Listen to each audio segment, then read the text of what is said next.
साधन कह रहे हैं। और आप ये देखेंगे कि ये साधन भगवान ने पहले भी कहे हैं। 12वें श्लोक में 8वां 9वां 10वां 11वां जो अपन ने चर्चा तैयारी की थी ना, मैंने कहा था उसमें सवाल बहुत आएंगे, उसमें तो 6-7 सवाल आए थे। तो उसमें कहा था ना कि तू अभ्यास योग के लायक है, समर्पण योग के लायक है, कर्म योग के लायक नहीं है, तो ये वाला सर्व सर्व कर्म फल त्याग। तो चौथी बात हमारे लिए गई थी। यहां भी ऐसे 4 बात कह के चौथी हमारे लायक कह रहे हैं। पहला क्या कही कि 4 साधन है कई मनुष्य ध्यान योग के द्वारा। तो ध्यान योग क्या हम कर सकते हैं? हमने इसमें भी पढ़ा गीता जी का ध्यान योग अलग है और पतंजलि का अलग है। पतंजलि में तो एक चीज पे ध्यान करना, एकत्र करना, और हमारे ध्यान योग के अंदर हम भगवान का स्मरण करने लग जाते हैं। कई सांख्य योग के द्वारा। सांख्य योग क्या है कि ये सत्य है असत्य है, शरीर मेरा नहीं है, पर उसमें स्पष्ट विवेक की वैराग्य की जरूरत होती है, वो हमारे पास नहीं है। रागी है, राग के बिना रहेगा नहीं। तो रागी है तो भगवान कहते हैं कर्म कर ले, कर्म का तेरे को राग है, पर कर्म की तू फल की आसक्ति मत कर और उसका कर्तापन मत रख, वो भी हम नहीं कर पाते। तो तीनों के बाद नहीं कर सकता, तो ये कर तू यार कि किसी के पास, संत के पास चला जा, रियल संत के पास। तो हमें तो रियल संत के पास जाने भी की जरूरत नहीं है, तो हमें तो रियल संत यूट्यूब पे मिल रहे हैं। इसमें मिल रहे थे कि स्वामी जी हमें कहे संत का मिलेंगे। तो पहले समस्या थी जब ये नहीं था जमाना। अब तो आपके पास स्वामी जी का सत्संग आ रहा है, पिछले 1 साल से आ रहा है, क्या हम कर रहे हैं? नहीं सुन रहे हैं ना। तो यही तो कह रहे हैं, तो उसका जो कह रहा है वो कर ले। दूसरों से जीवन में महापुरुष सुनकर उपासना करते हैं, वैसे सुनने के अनुसार आचरण करने वाले मनुष्य भी मृत्यु को तर जाते हैं। यानी कि इसको सुन ले। श्रवण भक्ति नंबर 1 कही जाती है ना नवदा भक्ति के अंदर, ये लिखा भी है इसमें, श्रवणम कीर्तनम विष्णु स्मरणम पादसेवनम अर्चनम वदनम दास्यम साख्यम आत्मनिवेदनम।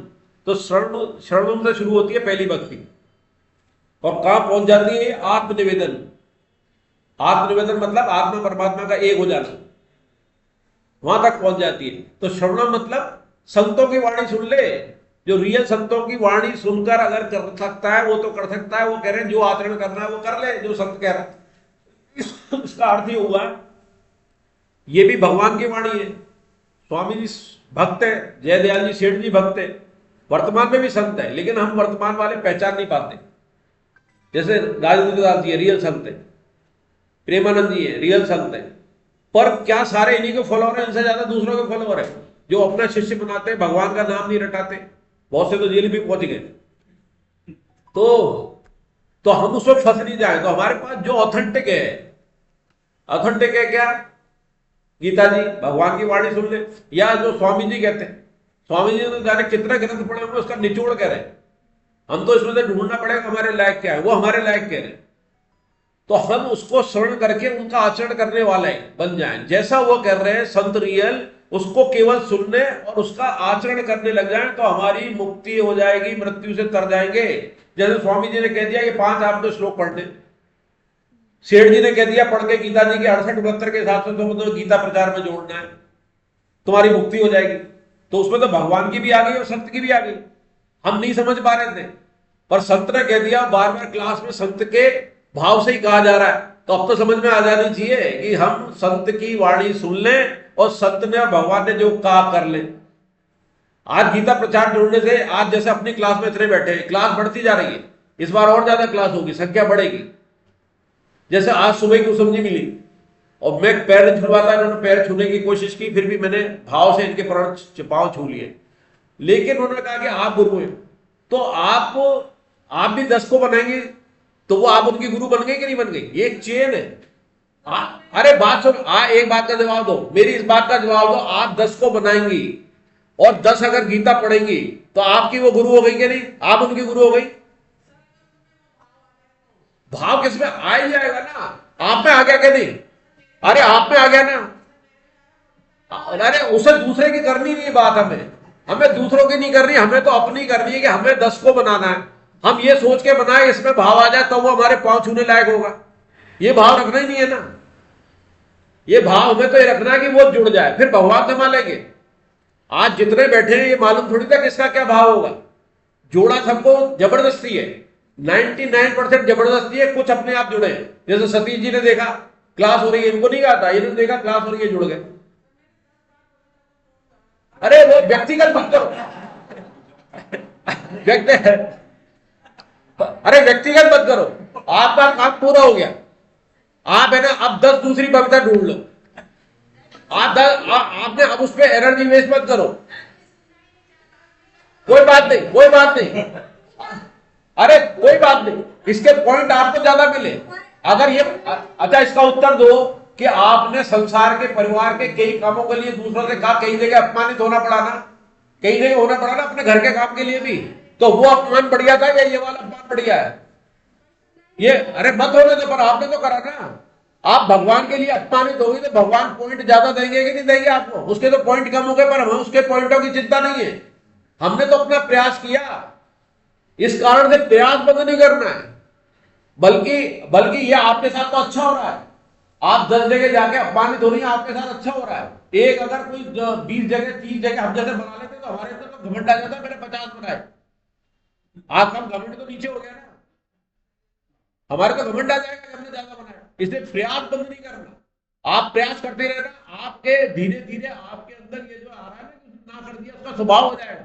आप ये मान के चलो ये ना करेगा, ये करेगी, और किसी एक ने कर लिया 10 जाने के बाद इतना मन खुश होगा क्या ये? तो प्रयास बंद नहीं करना। पॉइंट आपको मिल रहे हैं आपके, भले ही यहाँ नहीं मिल रहे गीता प्रचार अभियान में कि आप 10 जगह गए और आपका 10 में नाम लिखा जा रहा है, यहाँ नहीं मिल रहे, भगवान की निगाह में मिल गए। तो आपको यहाँ भी ध्यान नहीं रखना गीता प्रचार अभियान का, आपको पॉइंट वहां लेने, यहाँ भले आपके नंबर कम आए लेकिन भगवान की निगाह में ज्यादा आ जाएंगे। तो प्रयास बंद नहीं करना। और दूसरे के स्वभाव में ये भी लिखा है, अगर वो गीता जी के बारे में नहीं सुनना चाहता तो 10 बार मत जाओ। ये जो 18/68-69 में से पहले का 67वां श्लोक है वो भी पढ़ना। उसमें लिखा है कि जो जो गीता जी को नहीं सुनना चाहता है, आपको 1-2 बार में पता पड़ जाएगा, यार तेरे को गीता जी पसंद है, बोले यार पसंद तो है पर समझ में नहीं आती, उससे बात करना। और उसने कहा क्या गीता गीता लगा रखी है तूने यार, ये कोई जमन उम्र है कि गीता गीता करेगी, उसके बाद बच जाना, क्योंकि उसका भी नुकसान है। इसलिए स्वामी जी मना करते हैं, भगवान मना करते हैं, क्योंकि वो भगवान की बुराई करेगा तो उसका भी नुकसान है, हमारा नहीं है नुकसान, उसका नुकसान हो जाएगा। इसलिए कहा कि अभक्तों में मत कहना। तो आपका भक्त का कैसे पता पड़ेगा कि आपने कहा यार तुमने गीता जी पढ़ी, तो वो ये कहेगा अरे क्या गीता गीता लगा रखी, या तो ये लाइन आएगी, या ये कहेगा कि गीता का लिए समय नहीं है, या ये कहेगा कि यार पढ़ी तो है समझ में नहीं आई। तो जिसने ये लाइन कह दी उसको पकड़ो कि यार यही चीज मेरे साथ थी, मेरे भी नहीं आती थी समझ, पर यार एक ऐसा ग्रुप मिला है वहां समझ में आने लगी। तो ये तो टेक्निक है। और तुम्हारे पति देव में वो तो भास्कर में इतना बढ़िया करते राजा, उसकी पत्नी है ये, तो उसमें खलाए जब भी तो अखबार में बढ़िया खबरें छापता है, तो उनसे कहते ना इसको पकड़ो तो उनको पीछे लगा देना। कौन से ये नहीं नहीं नहीं नहीं, अरे वो तुमसे होता है, मेरे से तो कहता है, मेरे जब भी बात होती है यार कि बढ़िया लगा रखा, मैं 2 घंटे बहुत शांति में रहता हूँ।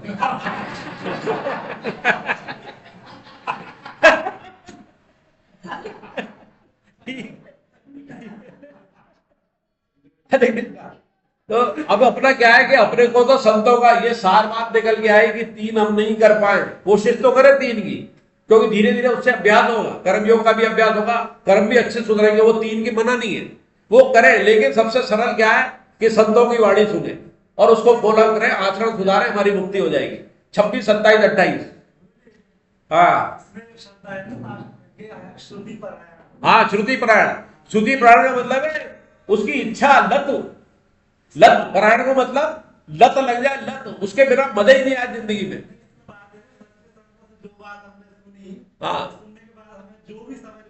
हाँ, परायण, उसके परायण मतलब उसके अनुसार हो गए, उसके आश्रय ले लिए, शरण हो गए। हाँ हाँ, शरण, उसकी की बात फॉलो करना, उसकी फॉलो करना, परायण होना मतलब मानना 100% यही करना है, अपनी बुद्धि नहीं लगाना। हाँ बन गया, तो इसमें अपनी मन बुद्धि की कैंची नहीं लगाना। अपनी बुद्धि लगा ले यार ये संत ऐसे कह रहे खुद तो करते नहीं है, ये कैंची मत लगाना। जैसे कहा है वो परायण कहलाएगा। अपनी बुद्धि लगा दिया, खुद तो करते नहीं, हमसे कह रहे हैं, ये मत लगाना संत के लिए। हरे कृष्णा। 26, 27, 28 जल्दी जल्दी पढ़ो, खत्म कर रहा है 34 श्लोक। हरे कृष्णा।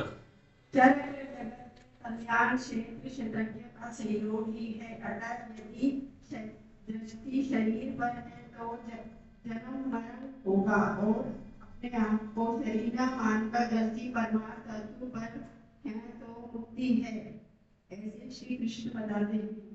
हे भरतवंशियों में श्रेष्ठ अर्जुन, संस्थावर और जगत जंगल जितने प्राणी पैदा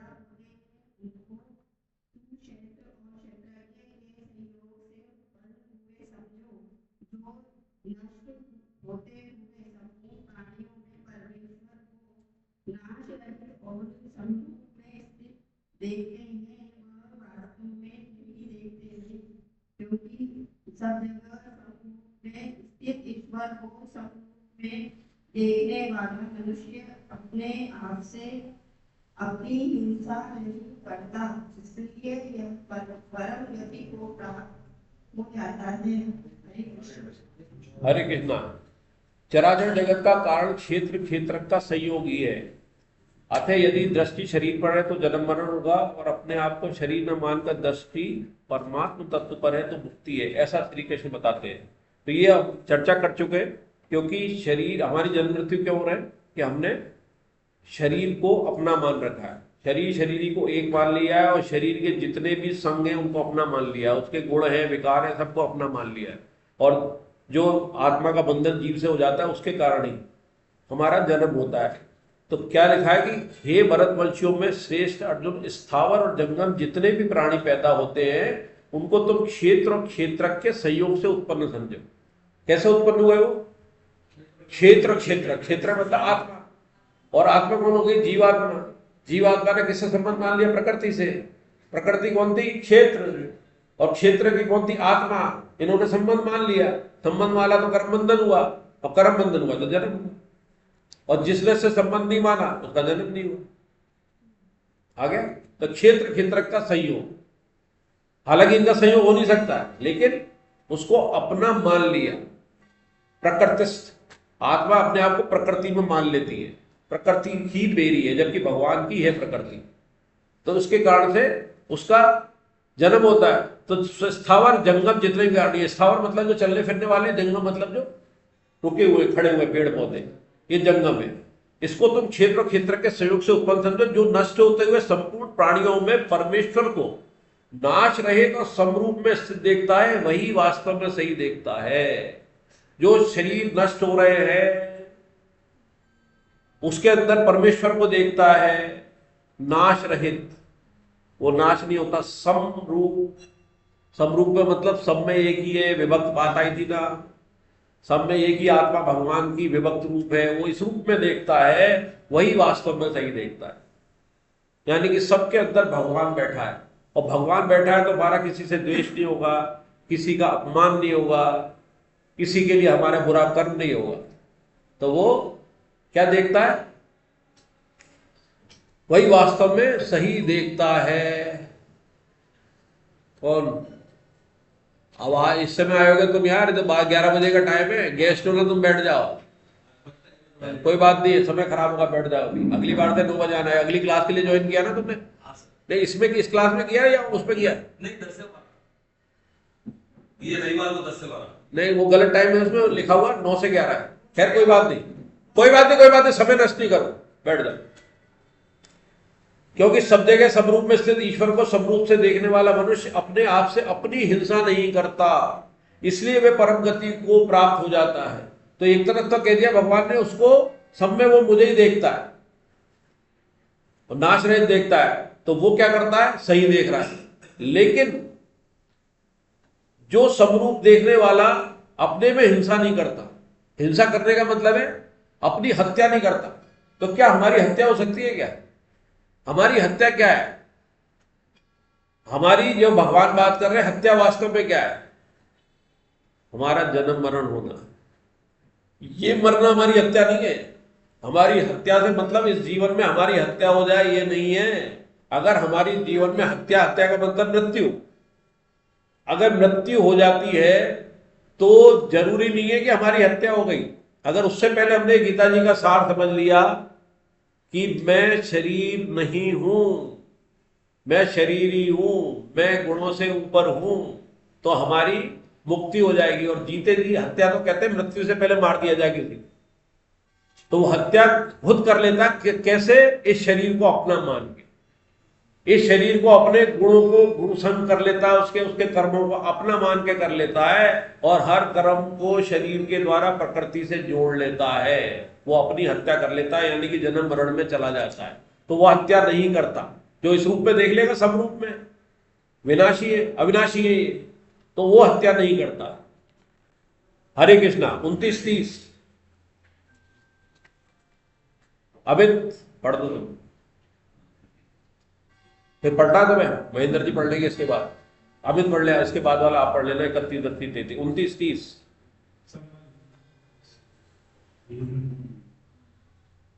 श्लोक 13, 27, 28 में परमात्मा के साथ संबंध को पहचानने की बात बता दी और प्रकृति से संबंध तोड़ने की बात बताते हैं ताकि क्षेत्र क्षेत्र के संयोग से छूटा जा सके। संसार के दो मुख्य क्रिया और पदार्थ, क्रिया से संबंध विच्छेद करने के लिए 19वां श्लोक और पदार्थ से संबंध विच्छेद करने के लिए 20वां श्लोक कहते हैं। प्रकृत्येव सकर्माणि क्रिया प्राणादि सर्वशः यह पश्यति तथा मान करता है तपस्या यदा भूत भाव में उपस्थिति प्रत्येक विस्तार ब्रह्म संबंध जो संपूर्ण क्रियाओं को सब प्रकार से प्रकृति के द्वारा देता है और अपने आप को अकर्ता देखता अनुभव करता है, वही यथार्थ देखता है। इस काल में साधक प्राणियों के अलग अलग भाव को एक प्रकृति में देखता है और उस प्रकृति से ही करता विस्तार देखता है।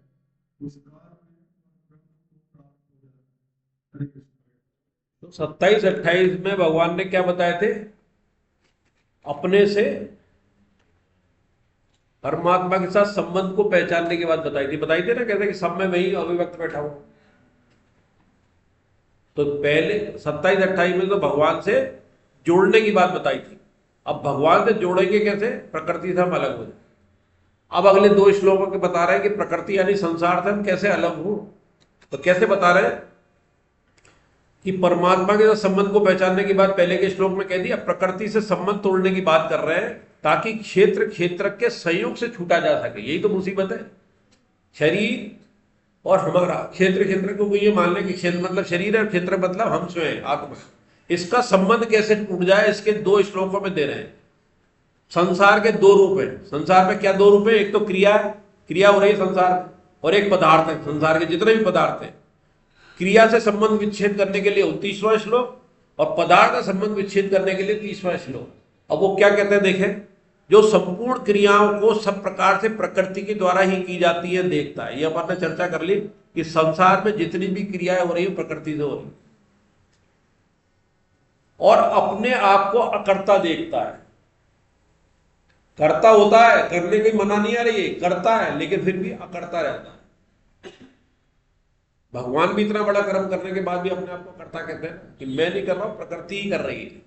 उसको अनुभव करता है, वही यथार्थ देखता है। यानी कि हमारे प्रकृति में हम जो भी क्रियाएं कर रहे हैं, परिवार चला रहे हैं, शरीर पोषण के लिए कर रहे हैं, समाज के लिए कर रहे हैं, वो प्रकृति ही के द्वारा तो हो रही है। आज आप जो भी बने, ये शरीर बना है। आप उस दिन की कल्पना करो जब आप होश में नहीं थे। मां के पेट से आया, मां के पेट में कैसे आया? बिंदु पिजा कहलाती है, वहां से आया। भागवत में स्वामी जी ने गीता जी में लिखा है कि जिसको जीव योनि ले जाती है वो उसी अन्न के अंदर जाता है, उसका उसी अन्न के अंदर वो जाता है और वही अन्न वो खाती है लेडी, उसी में वो आत्मा जाती है। लिखा हुआ है भागवत में, गीता में। तो प्रकृति के द्वारा ही हो रहा है। तो वो अगर कुत्ते वाला है, उसका ध्यान है, कुत्ते के भोजन में जाएगा और जीव वहां पैदा होगा उस कुतिया के यहां से। प्रकृति इशारा करा रही है। प्रकृति में अन्न कहां से आता है? यज्ञ से, वो पढ़ा था 3-4 अध्याय में कि वहां से आता है, अन्न वर्षा करें। अन्न से ही फिर हमारा शरीर बनता है। मां के पेट से बनता, मां भी अन्न खा रही है, सारे काम प्रकृति कर रही है। मां को जो दूध देता है बच्चे के लिए, कहां से आ रहा है? प्रकृति से आ रहा है। बच्चा जो खेल रहा है, बढ़ रहा है, कर रहा है, कहां है? प्रकृति में तो कर रहा है, सीख रहा है। कोई भी चीज सीख रहा है प्रकृति से सीख रहा है। स्कूल जा रहा है, कोई डिग्री ले रहा है, कहां से ले रहा है? प्रकृति से ले रहा है। समाज में प्रकृति का हिस्सा ले रहा है। तो सब कुछ प्रकृति करा रही है, पर उसका वो भोक्ता मान लेता है अपने आप कि मैं हूं, मैं इंजीनियर बना, मैं व्यापारी हूं। क्या पैदा होते ही था? पैदा होने से पहले था कि प्रकृति के अंदर रहते रहते हुआ, और उसमें गुण दोष स्वभाव आपके पूर्व जन्म के कर्मों के हिसाब से आप उस अन्न में गए। आत्मा अन्न के जरिए आती है। आपने कभी कल्पना करी कि आत्मा आई कहां से? कोई हवा से आ गई क्या? उस अन्न के अंदर चली जाती है और वो स्त्री, वो कुतिया वो करती है, वो आदमी वो भोजन करता है, उसके वो वीर्य जाता है, उसके अंडे से मिलता है। वो सब पहले से तय हो जाता है प्रारब्ध के अनुसार। कितनी भगवान की लीला है, कितनी विलक्षण प्रकृति है। और अब थोड़ा सा जानकार हो जाते चिल्लाने लगता है कि मैं ज्ञानी, मैं साइंटिस्ट, मैंने ये खोज कर ली। और कर खोज के बता, कर ले जन्म, दिलवा दे जन्म।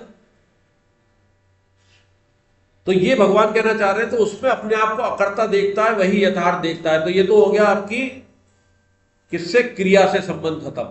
दूसरा कहते हैं कि पदार्थ है, जिस काल में साधक प्राणियों के अलग अलग भावों को एक प्रकृति में ही स्थिति देखता है, उस प्रकृति से ही उसका सबका विस्तार देखता है, उस काल में वह ब्रह्म को प्राप्त हो जाता है। अब क्या देख रहा है कि पदार्थ मतलब जितने भी संसार के अंदर प्राणी हैं, वस्तुएं हैं, सब में जो भी है वो भगवान को देख रहा है। अलग अलग भावों को एक प्रकृति में ही देखता है, क्योंकि जो ये है इस ये अभी तक तो अपने में देखा,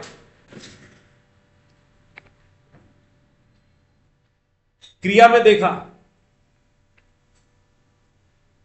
तो वो चीज जो दूसरों के भाव हैं, दूसरे भी हैं, वो भी इसी प्रकृति के अंदर हैं। वो पदार्थ के रूप में कहा है कि जितने भी पदार्थ यानी प्राणी भी हैं, संसार की कोई भी चीज है, वो भी इसी प्रकृति के पदार्थ हैं। तो उसको भी अपना नहीं माने, जैसे क्रिया को अपना नहीं माना, उस पदार्थ को भी अपना नहीं माने। उस प्रकृति में जो विस्तार हो रहा है, आगे प्राणी बन रहे हैं, आगे सृष्टि चल रही है, तो उसको अपना नहीं माने, उस काल में वो ब्रह्म को प्राप्त हो जाता है। ये दोनों स्थिति हो जाए तो वो ब्रह्म को प्राप्त हो जाता है। मतलब देखने में कठिन सी लग रही है, लेकिन सिंपल है। इसका मतलब ये है यार, जो हो रहा है होने दो, अपना काम करो, और उसका जो रिजल्ट मिल रहा है उसको भी होने दो, उसकी चिंता भी मत करो। आपके संतान ऐसी पैदा हो गई, उसके घर में ऐसी हो गई, इसके घर में ऐसी हो गई, पहली तो वो खत्म। और आपके घर में अच्छी आ गई, बुरी आ गई, अच्छी में तो अभिमान नहीं हो जाए, कह रहे मेरे घर में तो 2 बेटे थे, दोनों IIT और दोनों विदेश में पढ़ रहे। वो उनका प्रारब्ध था, आपसे इतना ही रिश्ता था। अगर आप उनके माँ बाप थे तो आपके पास क्यों नहीं रह रहे हो? आपका प्रारब्ध इतना ही था कि इतने 20 साल 21-22 साल तक रहेंगे तुम्हारे साथ, फिर एक रिश्ता ही रहेगा बाप बेटे का। हो सकता है तुम्हारे अंतिम समय में भी नहीं आ पाए, वहीं से वीडियो के जरिए करते हैं अंतिम संस्कार। तो क्या माँ बाप रहे, बड़े खुश हो रहे थे, IIT बन गए। और एक बहुत सेवा कर रहा है, अरे यार ये तो बहुत बड़ा है, उसका यही योग है, आपने उसकी सेवा की हुई है पूर्व जन्म में, वो आपकी सेवा करेगा। उसके पूर्व जन्म में इतनी सेवा थी, आपके इतने संबंध थे, आप बड़े खुश हो सकते हो। IIT हो गए, उसमें IIT खुश होने में वो अहभाव ही है, मैं मेरा लड़का। ठीक है, तो ये इससे हमें ब्रह्म की प्राप्ति हो जाएगी 2 चीजों से, कि जो हो रहा है होने दें, अपना कर्म करते रहे। प्रकृति करा रही है, भगवान करा रहे हैं, प्रकृति भगवान की है, और प्रकृति को अपना मान लिया, और भगवान की प्रकृति अपना मान लिया, भगवान को नहीं माना, यानी कि इनडायरेक्टली संबंध रखेंगे। तो यार वो लड़की को चाह रहा, लड़की के बाप को चाह लेना, समस्या खत्म हो जाएगी, बाप अपने आप लड़की दे देगा तेरे को। और लड़की को चाहोगे, बाप को नहीं पटाओगे तो बाप मारेगा डंडे। तो भगवान को पटा लो, प्रकृति मिल जाएगी, माया मिल जाएगी सब, और भगवान परमानेंट मिलेगा। हरे कृष्णा। अब 31, 32, 33, अब इसमें एक लाइन लिखी है, वो इसी रूप में लिखी है, संसार रूपी गाड़ी तो अइया ही चलेगी। भैया संतोष जी ने लिखी है लाइन, संसार रूपी गाड़ी तो अइया ही चलेगी, मुसीबत मत पड़ो। 31, 32, 33, हाँ महेंद्र जी तीनों। संबंध जो पुरुष प्रकृति के संबंध से सर्वथा रहित है, ऐसे ब्रह्म को प्राप्त पुरुष चेतन के स्वरूप का वर्णन करते हैं, और आत्मा की निर्लिप्तता वह उसमें तत्व के अभाव का वर्णन करते हैं। अनादित्वात् गुणत्वात् परमात्मा यद्भव्य शरीरस्थोऽपि कौन्तेय करोति न लिप्यते, यथा सर्वगतं शून्यताकाशं नोपलिप्यते, सर्वत्रावस्थितो देहे तदात्मा नोपलिप्यते, यथा प्रकाशदीप्ते कृष्ण लोक विगमन रवि क्षेत्रम क्षेत्री तथा सत्वम प्रकाशवती बारंबार। हे कुंती नंदन, यह पुरुष अनादि होने से और गुणों से रहित होने से अविनाशी परमात्मा स्वरूप ही है, ये शरीर में रहता हुआ भी न करता है और न लिप्त होता है। जैसे सब जगह व्याप्त आकाश अत्यंत सूक्ष्म होने से भी कहीं भी लिप्त नहीं होता, ऐसे ही सब जगह परिपूर्ण आत्मा किसी भी देह में लिप्त नहीं होता। ये भव अर्जुन, जैसे एक ही सूर्य संपूर्ण संसार को प्रकाशित करता है, ऐसे ही क्षेत्रज्ञ आत्मा संपूर्ण क्षेत्र को प्रकाशित करता है। हरे कृष्ण। अब यहां तक तो भगवान ने बता दी कि आत्म तत्व अलग है, प्रकृति अलग है, प्रकृति के जो कार्य गुण है वो सब बता दिए। अब पुरुष प्रकृति के संबंध से सर्वथा रहित, यहां तक तो बता दी कि हम इनसे कैसे अलग हो। अब जो इससे रहित हो गया है, यानी पुरुष प्रकृति के संबंध से जो सर्वथा रहित हो गया है, ऐसे आत्म तत्व के स्वरूप का वर्णन करते हैं और अगले 2 श्लोकों में क्रमशः आत्मा में भोक्तापन और कर्तापन का अभाव बताते हैं। तो हे कुंती नंदन, ये पुरुष यानी कि हम स्वयं अनादि होने से और गुणों से रहित होने से अविनाशी परमात्म स्वरूप ही है। ये शरीर में रहता हुआ भी न करता है न लिप्त होता है। आत्मा के लिए चर्चा हो रही है। अविनाशी है, परमात्म तत्व है, गुणों से रहित है, अनादि है। इस सारे शब्दों की हम व्याख्या कर चुके। शरीर में रहता हुआ भी न करता है, अकर्ता है। शरीर करता है और शरीर के अंदर करवाते हमें, लेकिन उसमें लिप्त नहीं होते। करवाते क्या है, इससे हम तमो से रजो से सतोगुण की यात्रा और सतोगुण से छोड़ने की वो शरीर से ही तो करवाएंगे। छोड़ने की भी वो छोड़ तभी पाएंगे जब लिप्तता नहीं होगी। लिप्त हो गए तो सतोगुण में कहीं भी लिप्त हो जाएंगे, रजो में हो जाएंगे, सतों में लिप्त हो जाएंगे।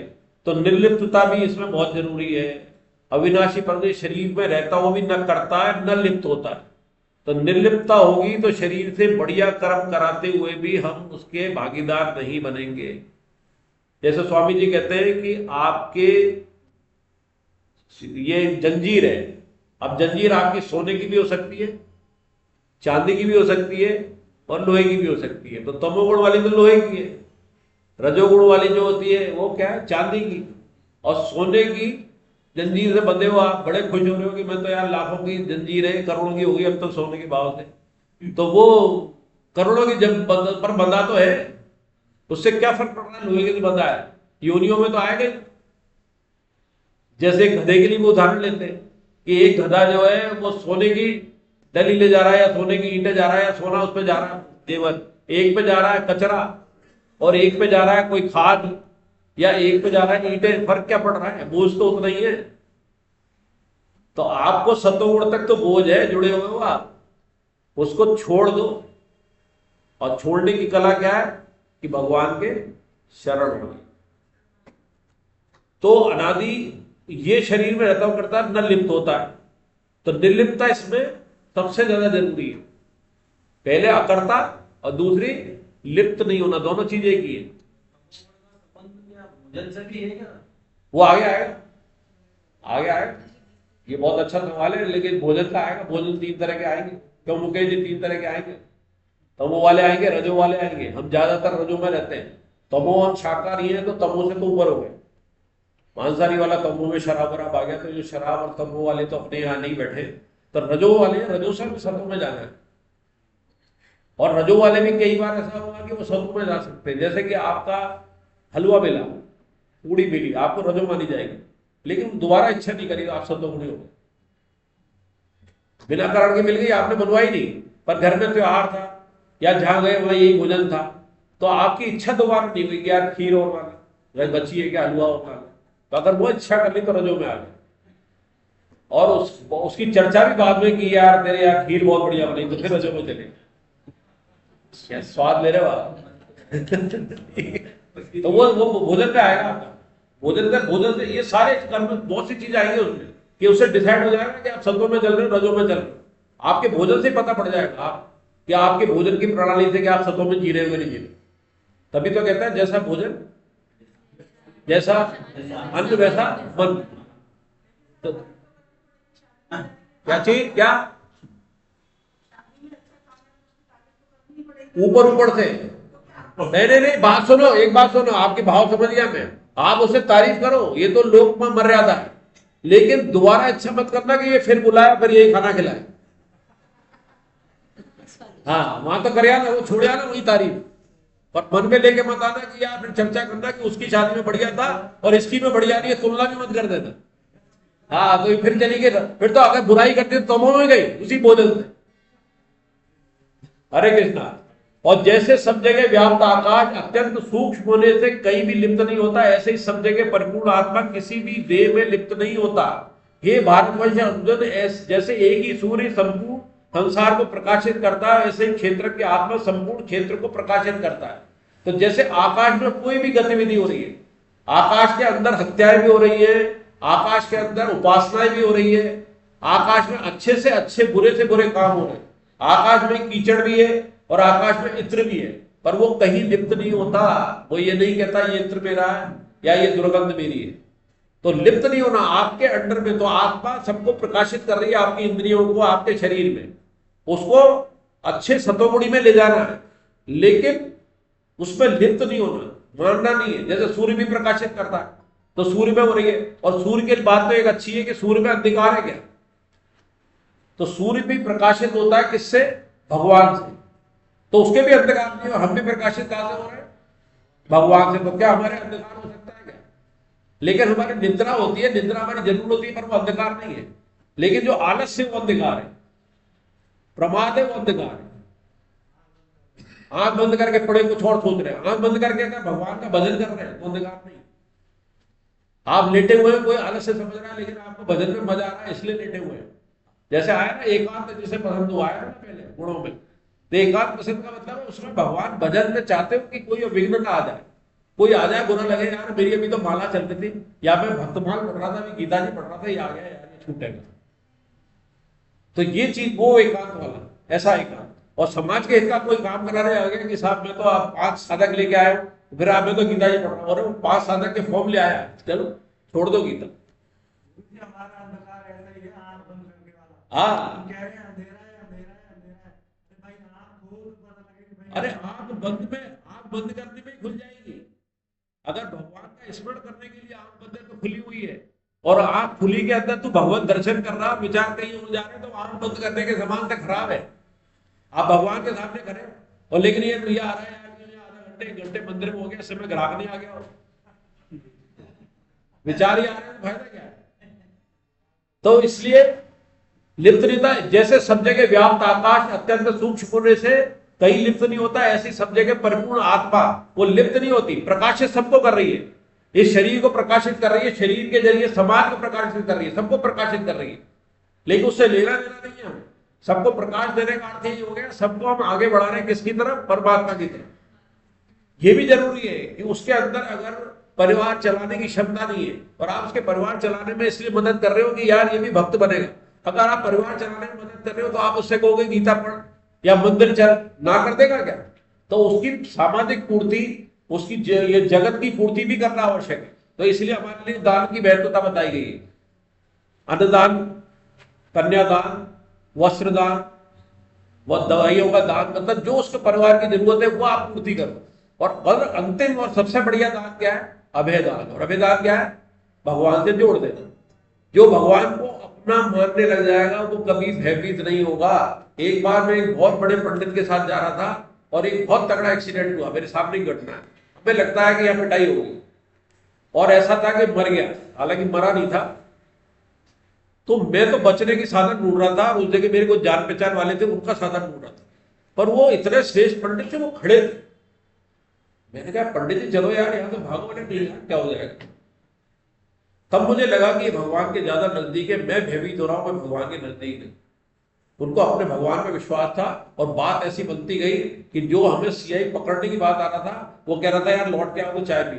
जयपुर जा रहे थे, बहुत पुरानी घटना है, 10-15 कि इतनी घटना में परिवर्तन हो गया, और ये भी खबर आ गई वो मरा नहीं। मर जाता तो फिर कोई भी होता तो जैक नहीं चलती, वो बच गया। एक्सीडेंट बहुत तगड़ा था, जयपुर के पास की घटना थी। तो वो ये घटना से सुना रहा हूं कि भगवान के नजदीक हो तो किसी भी परिस्थिति में आपको भय नहीं लगता। ये भगवान की लीला है, इसमें मैं जय हुई है, भगवान मेरे साथ खड़े, तो ये अभयता आ जाती है उससे। तो लिप्त नहीं था। जैसे एक सूर्य संपूर्ण संसार को प्रकाशित करता है, ऐसे क्षेत्र संपूर्ण क्षेत्र को प्रकाशित करता है। अब अंतिम श्लोक है, भगवान पढ़िए 34वां, कौन पढ़ रहा है? हाँ पढ़ो। हरे कृष्णा। संबंध भगवान क्षेत्र क्षेत्र के विभाग को जानने का पद बताते हुए प्रकरण का उपसंहार करते हैं। क्षेत्र से क्षेत्रज्ञों में वो बंतरम ज्ञान चक्षुषा भूत प्रगति मोक्षम च ये विदुर्यांति ते परम।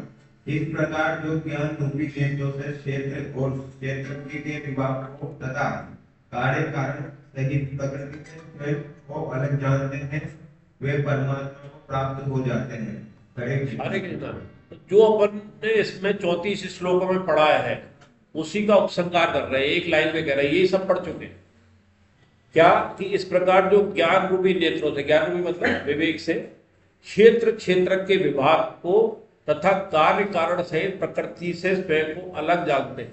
यही तो पढ़ा है कि प्रकृति से हम कैसे हो, परमात्मा के नजदीक कैसे पढ़ो। पिछले 5 श्लोकों में यही पढ़ रहे थे। पहले शुरू में पढ़ा था क्षेत्र क्या है, क्षेत्र के क्या है, इसके विकार क्या है, कैसे बना है, पहले तो भगवान ने समझाया। फिर उनको कैसे प्राप्त किया जा सकता है, कैसे इससे संबंध जोड़ते हैं, कैसे इससे विच्छेद करते हैं, ये बताया। और आखिरी में बताते जो इसको जान लेता है, ये जानने की प्रक्रिया बता दी। अब क्या कहते हैं, ज्ञान रूपी, फिर वही इस्तेमाल किया शब्द ज्ञान रूपी, मतलब विवेक। विवेक से जान लेता है कि मैं शरीर नहीं हूं, मैं क्षेत्र केंद्र नहीं हूं, मैं इसको क्षेत्र को जानने वाला हूं, इसमें कार्य करने वाली प्रकृति है, जो क्षेत्र है खुद ही वही खुद कार्य करा रही है, मैं इसको देखने और जानने वाला हूं। वो जो इसको जान लेता है वही परमात्मा को प्राप्त हो जाता है। हरे कृष्णा। हरे कृष्णा। अब अगली बार 14वां अध्याय करेंगे और पुष्प जो श्लोक है ये आपका माइक देना।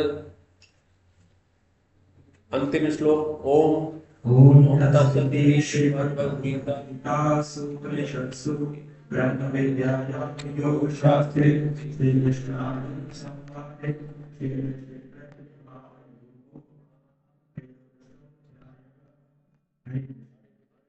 बहुत कठिन अध्याय था, लेकिन मुझे लगता है कि सरल हो गया होगा। अब क्षेत्र है, हाँ पूछिए सवाल कोई। क्या क्या आवाज नहीं आ रही, माइक है क्या पीछे?